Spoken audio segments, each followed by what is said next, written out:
কিন্তু নেতারা খালি কোন যে নেতা কোরআন খালি মসজিদের মাদ্রাসায় ঢুকাইলে হইতো না, কোরআনকে সংবিধান বানাইতে হবে, কোরআনই রাষ্ট্র প্রতিষ্ঠা করতে হবে।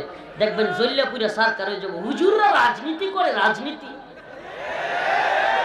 তখন কি কইব এই নেতাই, কি কইব এই নেতাই, কি বলবে হুজুররা রাজনীতি করে, রাজনীতি।